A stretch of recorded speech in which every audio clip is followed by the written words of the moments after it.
ആഭ്യന്തര മന്ത്രാലയം അമിത്ഷാ ഉത്തരവിട്ടിരിക്കുന്നു. ഈ കോക്രോച്ച് പാർട്ടി എന്ന് പറയുന്ന കോക്രോച്ച് ജനതാ പാർട്ടി അതിൻ്റെ അടപ്പ് കീറാനുള്ള പരിപാടിയെല്ലാം ചെയ്തിട്ടുണ്ട്. അത് ഒളിച്ചിരിക്കുന്ന ഒരു പാർട്ടിയാണ് എന്നുള്ള കാര്യത്തിൽ സംശയമില്ല. വിദേശത്തിരുന്നു കൊണ്ട് ഇവിടെ ചില ധ്രുവറാട്ടി എന്നൊക്കെ പറയുന്ന ഒരു അലവലാതിയുണ്ട്, അവനെയൊക്കെ പോലെ പ്രവർത്തിക്കുക എന്നുള്ളതാണ്. അതിൻ്റെ ചീട്ട് കീറുക എന്നുള്ള നടപടിയിലേക്ക് മിനിസ്ട്രി ഓഫ് ഹോം അഫയേഴ്സ് മാറിയിരിക്കുന്നു എന്നുള്ളത് ഇതിപ്പോൾ ഒരു സാധാരണ സോഷ്യൽ മീഡിയ പ്രശ്നമല്ല, അന്താരാഷ്ട്ര തലത്തിലുള്ള ഗുരുതരമായിട്ടുള്ള ഒരു പ്രശ്നമായി മാറിയിട്ടില്ലേ? ഇത് ഈ കോക്രോച്ച് ജനതാ പാർട്ടി നിലവിൽ വന്ന ഉടനെ തന്നെ ഇതിനെക്കുറിച്ച് ഇൻ്റലിജൻസ് ബ്യൂറോ, നമ്മൾ ഇൻ്റലിജൻസ് ബ്യൂറോ എന്ന് പറയുമ്പോൾ വെറുതെ ഒരു തമാശ പറയണ പോലെ പറയരുത്. കാരണം ലോകത്തിലെ ഏറ്റവും ഓൾഡസ്റ്റ് ഇൻ്റലിജൻസ് ഓർഗനൈസേഷനാണ് ഇന്ത്യയിലത്തെ ഇൻ്റലിജൻസ് ബ്യൂറോ. അവർക്ക് ഇന്ത്യയുടെ എല്ലാ കോർണറുകളും എല്ലാ മുക്കും മൂലയും അവർക്ക് സുപരിചിതമാണ്. എല്ലായിടത്തും അവരുടെ ഉദ്യോഗസ്ഥന്മാരുണ്ട്, അവരുടെ ഏജൻറ്റുമാരുണ്ട്. അവർക്ക് മനസ്സിലായിട്ടുണ്ട് ഇത് ഒരു വിദേശ ശക്തിയുടെ സമ്പൂർണ്ണ പിന്തുണയോട് കൂടിയായിട്ടാണ് ഈ കോക്രോച്ച് ജനതാ പാർട്ടി നിലവിൽ വന്നത്. അവർ ഒരു സ്യൂട്ടബിൾ ഒരു സമയത്തിന് വേണ്ടി കാത്തിരിക്കുകയായിരുന്നു. ഇപ്പോൾ ഈ ബംഗാളിലെയും ആസാമിലെയും അതേപോലെ തന്നെ നമ്മുടെ പോണ്ടിച്ചേരിയിലെയും തെരഞ്ഞെടുപ്പ് ഫലം അവരെ ഞെട്ടിച്ചിട്ടുണ്ട്. കൂടാതെ ഈ തമിഴ്നാട്ടിലെ തെരഞ്ഞെടുപ്പ് ഫലം അവർക്ക് എൻകറേജ്മെൻറ്റ് കൊടുത്തിട്ടുണ്ട്. അപ്പോൾ ഇതെല്ലാം കൂടി ഉൾപ്പെടുത്തിക്കൊണ്ട് ഒരു കലാപം രാജ്യത്ത് സൃഷ്ടിക്കുക എന്നുള്ള ഉദ്ദേശത്തോടു കൂടിയാണ് ഈ CJP നിലവിൽ വന്നത്. അതല്ലാതെ ഒരു പുതിയ രാഷ്ട്രീയ പാർട്ടിക്ക് ഇവിടെ നിലവിൽ വരാനായിട്ട് യാതൊരു കാരണവും ഈ സമയത്തില്ല. അപ്പോൾ അടുത്ത വർഷം ഈ ഏതാനും മാസങ്ങൾ കൂടി കഴിഞ്ഞ് ഉത്തർപ്രദേശിൽ തെരഞ്ഞെടുപ്പ് വരും, ഗുജറാത്തിൽ തെരഞ്ഞെടുപ്പ് വരും. അപ്പോൾ അതിൻ്റെ എല്ലാം ഫലത്തെ സ്വാധീനിക്കാൻ വേണ്ടിയിട്ടോ അട്ടിമറിക്കാൻ വേണ്ടിയിട്ടോ ആയിരിക്കണം ഈ CJP ഇപ്പോൾ വന്നത്. അതിന് chief justice of India Suryakant പറഞ്ഞ ഏതാനും വാക്കുകൾ എടുത്ത് വളച്ചൊടിച്ച് അവർ യുവാക്കളെ എന്താ പറയുക ആകൃഷ്ടരാക്കാനും അവരെ എൻകറേജ് ചെയ്യാനും അവരുടെ ഒരുമാതിരി അസംതൃപ്തി കുത്തിവെക്കാനായിട്ടാണ് അവർ ശ്രമിച്ചത്. ഇപ്പോൾ ഈ പാർട്ടിയുടെ സംഘാടകൻ എന്ന് പറയുന്ന ആൾ അതിൻ്റെ വെബ്സൈറ്റ് ലോഞ്ച് ചെയ്ത് ഹാൻഡിൽ സോഷ്യൽ മീഡിയയിലെ ഹാൻഡിൽ ലോഞ്ച് ചെയ്യുന്ന അഭിജിത്ത് ദീപ് കെ, അയാൾ ഇന്ത്യയിലല്ല, അയാൾ വിദേശത്താണ്, അമേരിക്കയിലാണ്. അപ്പോൾ ഇത് എന്താ കാരണം എന്ന് വെച്ചിട്ടുണ്ടെങ്കിൽ ഇപ്പോൾ ഒന്ന് വേൾഡ് ട്രേഡ് സെൻറ്റർ ആക്രമണം നടന്നു September 11, 2001. അതിനുശേഷം 2008 നവംബർ മാസത്തിലാണ് ബോംബെ ഭീകരാക്രമണം നടന്നത്. അതിനുശേഷം എത്രയോ സിങ്ക്രണൈസ്ഡ് ബോംബ് അറ്റാക്ക് ഇന്ത്യയിൽ പലയിടത്തും നടന്നു. അപ്പോൾ നൂറുകണക്കിന് ആൾക്കാരാണ് ഇന്ത്യയിൽ ഈ സിങ്ക്രണൈസ്ഡ് ബോംബ് അറ്റാക്കുകളിലൊക്കെ മരിച്ചു പോയത്. മറ്റേ വേൾഡ് ട്രേഡ് ഇന്ത്യൻ 2008 നടന്ന ഭീകരാക്രമണത്തിലും നൂറുകണക്കിന് പേര് മരിച്ചിട്ടുണ്ട്. അത് കഴിഞ്ഞ് ഇതും. പിന്നെ വേറെ ഒന്നുള്ളത് 2017 നമ്മുടെ മദ്രാസിലുള്ള മറീന ബീച്ചിൽ ഒരു വലിയ ആൾക്കൂട്ടത്തെ മൊബിലൈസ് ചെയ്തു. അവരുടെ ഡിമാൻഡ് എന്തായിരുന്നു? കാളപ്പോര്, അതായത് ജല്ലിക്കെട്ട് പുനരാരംഭിക്കണം. ജല്ലിക്കെട്ട് സുപ്രീം കോടതി വിധി പ്രകാരം ജല്ലിക്കെട്ട് ബാൻ ചെയ്തിരുന്നു. ആ ജല്ലിക്കെട്ട് ബാൻ ചെയ്ത നടപടിക്കെതിരെ ഇവർക്ക് നേരിട്ട് അപ്പീൽ കൊടുക്കാൻ പറ്റാത്തത് കാരണം ഇവരെന്ത് ചെയ്തു? ജനക്കൂട്ടത്തെ ഇളക്കി മറീന ബീച്ചിൽ മുഴുവൻ ജനങ്ങളെ ഇളക്കി കൊണ്ടുവന്നു. ഈ ഇളക്കാനായിട്ടുള്ള ജനങ്ങളെ കൊണ്ടൊരു കലാപം സൃഷ്ടിക്കാനായിട്ടുള്ള എല്ലാ പദ്ധതികളും അവർ നടത്തിയത് വിദേശത്ത് നിന്നായിരുന്നു. അപ്പോൾ ഇതിൽ കോമൺ ആയിട്ടുള്ളൊരു പരിപാടി ഉള്ളത് ഈ ജല്ലിക്കെട്ട്, അവരുടെ ജല്ലിക്കെട്ട് വേണം എന്ന് പറഞ്ഞുകൊണ്ട് അവർ നടത്തിയ പ്രതിഷേധം ഇത് ശരിക്കും നരേന്ദ്രമോദി സർക്കാരിനെ ടാർഗറ്റ് ചെയ്തുകൊണ്ടായിരുന്നു. അന്ന് പക്ഷേ ഗവൺമെൻറ് വളരെയധികം കാര്യക്ഷമമായിട്ട് പ്രവർത്തിക്കുകയും ജല്ലിക്കെട്ട് പുനരാരംഭിക്കാൻ വേണ്ടിയിട്ടുള്ളൊരു ഓർഡിനൻസ് ഇറക്കുകയും ചെയ്തു. ആ ഓർഡിനൻസ് ഇറക്കിയപ്പോൾ ഇവിടുത്തെ ആൾക്കാരൊന്നും ചോദ്യം ചെയ്തില്ല. ജനാധിപത്യ വിരുദ്ധമല്ലേ ഇത്, കോടതി വിധി അട്ടിമറിക്കണേ അല്ലേ എന്ന്. ഈ ജല്ലിക്കെട്ടിനോടുള്ള പ്രേമം കൊണ്ടൊന്നും അല്ല ആ സമരം നടത്തിയത്. ആ സമരം നടത്താനായിട്ട് മറീന ബീച്ചിൽ തടിച്ചുകൂടിയ ജനങ്ങളിൽ 99% പേര് ഒരിക്കലെങ്കിലും ജല്ലിക്കെട്ട് കാണാത്തവരാണ്. ഈ ജല്ലിക്കെട്ടിൻ്റെ പ്രശ്നം എന്താണെന്ന് വെച്ചാൽ ഇതിൽ ചത്തുപോണ കാളയുടെ കുത്തുകൊണ്ട് ഓരോ വർഷം നൂറുകണക്കിന് ആൾക്കാർ മരിക്കാറുണ്ട്. ഈ ജല്ലിക്കെട്ടിന് ഇറങ്ങുന്ന ആൾക്കാരും പിന്നെ കാഴ്ചക്കാരുമായിട്ട്. അവരെല്ലാവരും ഹിന്ദുക്കളാണ് എന്നുള്ളത് ഒരു ഒരു ഒരു ഒരു ഘടകമാണ്. അതല്ലാണ്ട് ജല്ലിക്കെട്ടിനോട് അവർക്ക് പ്രേമമൊന്നുമില്ല. പിന്നെ ഒരു ഗാംബ്ലിങ്. തമിഴ്നാട്ടിലുള്ള ഈ മുതലാളിമാരിലും നല്ലൊരു ശതമാനം പേര് ജല്ലിക്കെട്ടിന് പൈസ കെട്ടാറുണ്ട്. അത് അണ്ടർ ദി ടേബിൾ ഡീലിങ്സ് ആണ്, ബിഹൈൻഡ് ദ കർട്ടൻ ആക്ടിവിറ്റിയാണ്. നമുക്കത് അറിയാൻ പറ്റില്ല. ഇപ്പം ഇന്ത്യയിലെ കേരളത്തിലെ തന്നെ വൻ നഗരങ്ങളിലും ചെറു പട്ടണങ്ങളിലൊക്കെ മുച്ചീട്ടുകളിയും ഫ്ലാഷ് എന്ന് പറയുന്ന മുച്ചീട്ടുകളിയും റമ്മിയൊക്കെ പൈസ വെച്ച് കളിക്കുന്ന വൻ സ്റ്റേക്സ് ആണ് അതിനകത്തുള്ളത്. അതിവിടെ ആരും കണ്ടാൽ അറിഞ്ഞ് ഭാവം വയ്ക്കില്ല. അതിനകത്ത് എല്ലാവർക്കും ഇൻവോൾവ്മെൻ്റ് ഉണ്ട്. അതേപോലെ തന്നെയാണ് ഈ കാളപ്പൂരം. അപ്പം അത് കഴിഞ്ഞ് അതും പരാജയപ്പെട്ട് കഴിഞ്ഞപ്പോൾ അവർ വേറെ പല ശ്രമങ്ങളും നടത്തി. അതിൻ്റെ പിന്നിൽ ഈ ആം ആദ്മി പാർട്ടിയുടെ നേതാക്കന്മാരൊക്കെ ഉണ്ട്. അർബൻ നെക്സലൈറ്റ്സ് ഉണ്ട് അതിൻ്റെ പിന്നിൽ. നമ്മൾ എന്ത് പറഞ്ഞാൽ അർബൻ നെക്സലൈറ്റ്സിനെ പറയുന്നു, കുറ്റപ്പെടുത്തുന്നു എന്ന് പറയും. യഥാർത്ഥത്തിൽ അർബൻ നെക്സലൈറ്റ്സ് താല്പര്യമുണ്ട്. ഈ രാജ്യം ഡിസിൻറ്റിഗ്രേറ്റ് ചെയ്ത് പോകാനായിട്ടാണ് അവർ ആഗ്രഹിക്കുന്നത്. ഈ രാജ്യത്തിന് നല്ല കാര്യങ്ങൾ എവിടെ ചെയ്താൽ അർബൻ നെക്സലൈറ്റ്സുകളാണ് ഏറ്റവും മുൻപന്തിയിൽ വന്ന് എതിർക്കുന്നത്. ഈ രാജ്യത്ത് എന്തെങ്കിലും ഒരു കാര്യം ചെയ്യാൻ തുടങ്ങിയ ഉടനെ കുറേ റിട്ടയേർഡ് സൈനിക ഉദ്യോഗസ്ഥന്മാരെയും പോലീസ് ഉദ്യോഗസ്ഥന്മാരെയും IAS ഉദ്യോഗസ്ഥന്മാരെയും കൊണ്ട് അവർ എഴുത്തെഴുതിച്ച് രാഷ്ട്രപതിക്ക് അയക്കും. അതായത് ഇതിൻ്റെ പിന്നിലൊരു വലിയ എന്താ പറയുക എതിർപ്പുണ്ട് ഈ പദ്ധതി നടപ്പിലാക്കാനായിട്ട്. അപ്പോൾ നമ്മുടെ കൂടംകുളം ന്യൂക്ലിയർ പവർ പ്ലാന്റ്, ഇപ്പോൾ ഉദാഹരണത്തിന് ഇപ്പം അടുത്ത് നടന്നുകൊണ്ടിരിക്കുന്ന ഗ്രേറ്റ് ആൻഡമാൻ നിക്കോബാർ പ്രോജക്റ്റിനോ ഇന്ത്യയുടെ എന്താ പറയുന്നത് സാമ്പത്തികമായിട്ടും സൈനികമായിട്ടും ഇന്ത്യക്ക് വൻ ഉന്നതങ്ങളിൽ എത്തിച്ചേരാനുള്ള പ്രൊജക്റ്റാണത്. അതിന് പ്രൊജക്റ്റ് ക്ലിയറൻസ് എല്ലാം കൊടുത്തു കഴിഞ്ഞു. വളരെ നിശിതമായ നിരീക്ഷണങ്ങൾക്ക് ശേഷം, കർശനമായ നിരീക്ഷണങ്ങൾക്ക് ശേഷമാണ് അതിന് എൻവിറോൺമെൻറ്റ് ക്ലിയറൻസ് കൊടുത്തത്. ഇപ്പോൾ ഗുജറാത്തിൽ പെപ്പാവ് എന്ന് പറയുന്ന പോർട്ട് വികസനത്തിനെതിരായിട്ടും അവർ നടക്കും. അപ്പോൾ ഇതിനെയൊക്കെ എതിർക്കാൻ വേണ്ടിയിട്ട് ഉള്ള ഒറ്റ ഉദ്ദേശത്തോടു കൂടിയാണ് ഈ CJP രൂപീകരിച്ചിരിക്കുന്നത്. അവരുടെ ഡിമാൻഡ് എന്താണ്? റിട്ടയേർഡ് ചീഫ് ജസ്റ്റിസുമായിട്ട് രാജ്യസഭാ മെമ്പറാവാൻ പാടില്ല. ഇവരാരാ അത് തീരുമാനിക്കാനായിട്ട്? ഇവർക്ക് രാഷ്ട്രീയമായിട്ട് എന്തെങ്കിലും പശ്ചാത്തലം? ഏറ്റവും വലിയ കോമഡി എന്ന് പറഞ്ഞു കഴിഞ്ഞാൽ ആർക്കെങ്കിലും വോട്ട് ചെയ്യാൻ പറ്റിയില്ലെങ്കിൽ ചീഫ് ഇലക്ഷൻ കമ്മീഷണറെ പിടിച്ച് ജയിലിലിടുമെന്നാണ് പറയുന്നത്. അത് അവർക്ക് അവരുടെ കാലത്ത് മാത്രമല്ല, അവർ ജയിക്കണം. വേറെ ആര് ജയിച്ചാലും പാടില്ല. BJP ജയിക്കരുത്, കോൺഗ്രസും കമ്മ്യൂണിസ്റ്റുകാരും ജയിക്കണം. ഇപ്പോൾ കേരളത്തിൽ വൻ ഭൂരിപക്ഷത്തോടു കൂടിയാണ് UDF ജയിച്ചത്. അതിനെപ്പറ്റി അന്വേഷണം വേണ്ട, ഒന്നും വേണ്ട. തെരഞ്ഞെടുപ്പ് നീതിയുക്തമായിരുന്നു. തമിഴ്നാട്ടിലും തെരഞ്ഞെടുപ്പ് നീതിയുക്തമായിരുന്നു. അതിനെപ്പറ്റി ഒന്നും പറയാനില്ല. DMK വരെ മിണ്ടാനില്ല അതിനെപ്പറ്റി പറയുമ്പോൾ. പക്ഷേ ബംഗാളിലും പിന്നെ അതേപോലെ തന്നെ ആസാമിലും BJP ജയിച്ചത് തെരഞ്ഞെടുപ്പ് ഇതിനെ മാനിപ്പുലേറ്റ് ചെയ്തതായിട്ടാണ്. എന്ന് പറഞ്ഞിട്ടുണ്ടെങ്കിൽ നമ്മൾ പണ്ട് പറയേ, ഒരു കോയിൻ ടോസ് ചെയ്യുമ്പോൾ നമ്മൾ പറയും head I win tail you lose എന്ന് പറയും. ഞാനും ഒരു കാര്യത്തിന് വേണ്ടിയിട്ട് ഇങ്ങനെ കോയിൻ ടോസ് ചെയ്യില്ലേ, ഹെഡ് ഐ വിൻ എന്ന് പറഞ്ഞാൽ തല വീണാൽ ഞാൻ ജയിക്കും, ടെയിൽ വീണാൽ പ്രിയൻ തോക്കും. എങ്ങനെയാണെങ്കിലും പ്രിയൻ തോക്കണം എന്നാണ് അവരുടെ പോളിസി. അപ്പോൾ ഇത് ഒരു കാര്യം ഇവർ മറന്നുപോയി. ഈ സോഷ്യൽ മീഡിയ ഹാൻഡിലും അതിനെ സപ്പോർട്ട് ചെയ്യുന്ന ആൾക്കാരുടെ ഐഡൻറ്റിറ്റി കണ്ടുപിടിക്കാനായിട്ട് നമ്മുടെ നാഷണൽ ടെക്നിക്കൽ ഓർഗനൈസേഷനും ഇൻഫർമേഷൻ ടെക്നോളജി മന്ത്രാലയത്തിൻ്റെ ഭാഗത്തിൽ പ്രവർത്തിക്കുന്ന ആൾക്കാർക്കും വളരെ ഈസി ആയിട്ട് ഡിസൈഫർ ചെയ്യാൻ സാധിക്കും. എവിടെ നിന്നാണ് ഈ ആള് ലോഗിൻ ചെയ്തിരിക്കുന്നത്, എവിടെ നിന്നാണ് സപ്പോർട്ട് ചെയ്തിരിക്കുന്നത്. അപ്പോൾ ഇതിലൊരു 80% 90% ആൾക്കാരും വിദേശത്തുള്ളവരാണ്, പാകിസ്ഥാനിലുള്ളവരാണ്, 9% മാത്രം ഇന്ത്യക്കാരുണ്ട്. അതെ. അതിൽ തമാശയുള്ളത് ഇത് ആദ്യം കൈയോടെ പിടിച്ചത് എപ്പോഴാണെന്നറിയാമോ? പ്രധാനമന്ത്രി നരേന്ദ്രമോദി ചെന്നൈയിൽ വന്നു സന്ദർശനത്തിന്, ഔദ്യോഗിക സന്ദർശനത്തിന്. അപ്പോൾ അന്ന് DMK ഭരിച്ചുകൊണ്ടിരിക്കുക. 2019 ADMK ഭരിച്ചുകൊണ്ടിരിക്കുന്നു. 2019 നടക്കുന്നത്.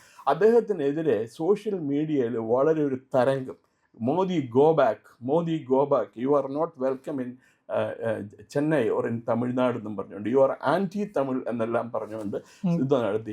ഇതിനെക്കുറിച്ച് പഠനം നടത്തിയപ്പോഴാണ് മനസ്സിലായത് ഈ 95% പേരും ഈ ഹാൻഡ് ഓപ്പറേറ്റ് ചെയ്യണ പാകിസ്ഥാനിൽ നിന്നും ബംഗ്ലാദേശിൽ നിന്നും അതുപോലെ ഇന്ത്യക്ക് എതിരായിട്ട് വിവിധ സംഘടനകൾ പ്രവർത്തിക്കുന്ന അമേരിക്കയിൽ നിന്നും യൂറോപ്യൻ തലസ്ഥാനങ്ങളിൽ നിന്നുമാണെന്ന് മനസ്സിലായത്. അതിലൊന്ന് ഇന്ത്യക്കാരൻ. ഇതൊരു പാറ്റേൺ ആയിട്ട് മാറി. ഇപ്പം ഈ റോബോട്ട്സിനൊക്കെ വെച്ചിട്ട് ബോട്ട് വെച്ചിട്ടും ഓപ്പറേറ്റ് ചെയ്യാൻ സാധിക്കും. ഇതിനകത്ത് MHA നമ്മുടെ മിനിസ്ട്രി ഓഫ് ഹോം അഫയേഴ്സ് ഒരു ഇലക്ട്രോണിക് ആൻഡ് ഇൻഫർമേഷൻ മിനിസ്ട്രിക്ക് ഒരു കത്ത് നൽകി. ആ കത്ത് പ്രകാരം എന്ന് പറഞ്ഞു കഴിഞ്ഞാൽ അത് ഒരു ഡാറ്റ സ്വീപ്പിനെ പറ്റിയിട്ടുള്ള ഒരു ആക്ടിവേഷനാണ്. അതായത് ബാക്ക് എൻഡ് ഡാറ്റ സ്വീപ്പിനെ നിയമപരമായിട്ട് ഇത് ചെയ്യാൻ വേണ്ടിയിട്ടുള്ളൊരു ആക്ടിവേഷനാണ് നടത്തിയത്. വെറും ഒരു റിക്വസ്റ്റ് അല്ല കൊടുത്തിരിക്കുന്നത് എന്നുള്ള. എന്ന് പറഞ്ഞാൽ ഇതിൻ്റെ സന്ദേശം ഇത്രയേ ഉള്ളൂ: ഇതാരാണ് ഇതിൻ്റെ പിന്നിൽ പ്രവർത്തിക്കുന്നത്, എന്തൊക്കെയാണ് അവിടെ നടപടികൾ, അതിനെ ട്രാക്ക് ചെയ്ത് അതിനെ പുറത്തേക്ക് എടുക്കുക എന്നുള്ളതാണ് ഇതിൻ്റെ ഏറ്റവും പ്രധാനപ്പെട്ട പരിപാടി. ഇതിൻ്റെ മുഖം മൂടി മാറ്റാൻ പോവുകയാണ്.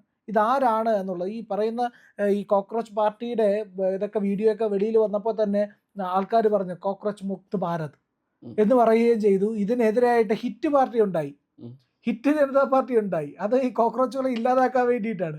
പാർട്ടികൾ ഇനി ഉണ്ടാവില്ല എന്നാണ് ആ ജനങ്ങൾ പറയുന്നത്. കാരണം 9% മാത്രമേ ഇന്ത്യയിലുള്ള ആൾക്കാരുള്ളൂ. അത് ഇന്ത്യയിലുള്ള ആൾക്കാർ ആരെയായിരിക്കുമെന്ന് നമുക്ക് കൃത്യമായിട്ട് അറിയാം.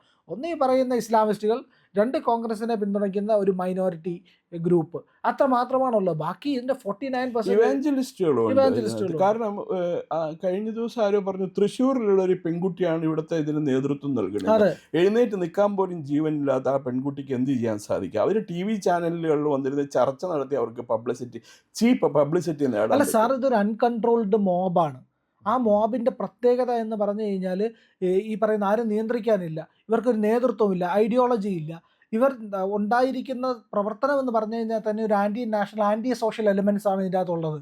അതെങ്ങനെയാണ് ഒരു സമൂഹത്തെ, ഒരു ജനവിഭാഗത്തെയൊക്കെ നയിക്കുക എന്ന് പറഞ്ഞു കഴിഞ്ഞാൽ ഉത്തരവില്ല അവരുടെ കയ്യിൽ.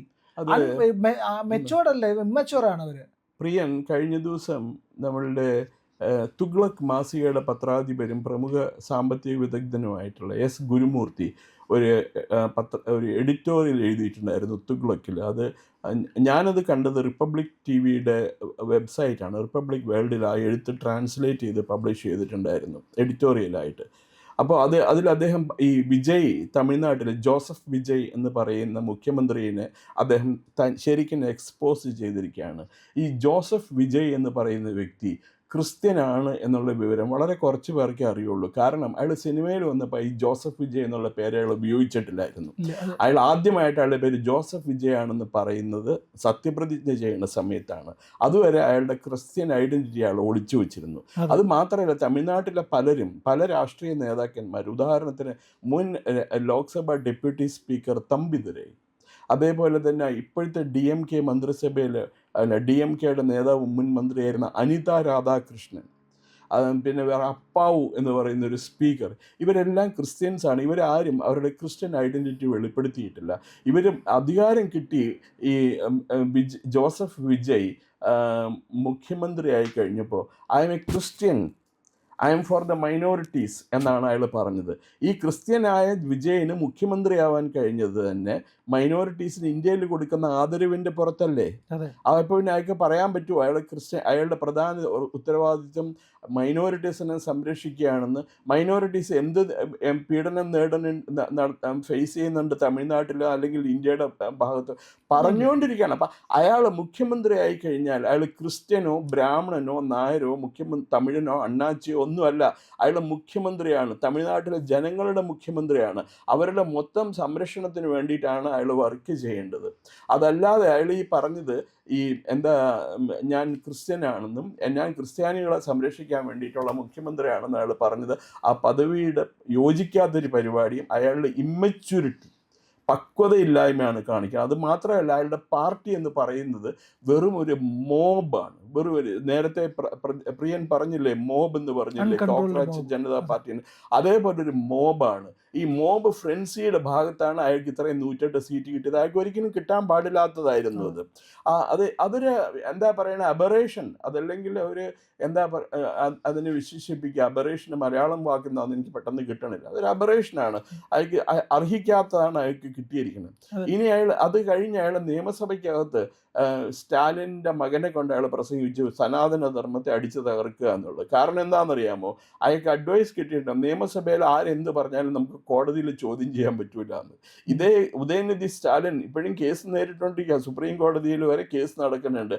അയാളുടെ ഒരു പബ്ലിക് ഫംഗ്ഷനിൽ അയാൾ പ്രസംഗിച്ചത് അയാൾ സനാതന ധർമ്മത്തെ തല്ലിക്കൊല്ലണം എന്ന് പറഞ്ഞത്, ഉന്മൂലനം ചെയ്യണമെന്ന് പറഞ്ഞത്. അപ്പം ഇതിൻ്റെയൊക്കെ വേറൊരു ഭാഗമാണ് ഈ CJP. ഇത് അടുത്ത ഉത്തർപ്രദേശ്, ഗുജറാത്ത് നിയമസഭാ തെരഞ്ഞെടുപ്പുകളെ ലാക്കാക്കിയിട്ടുള്ള ഒരു പബ്ലിക് മൊബിലൈസേഷൻ.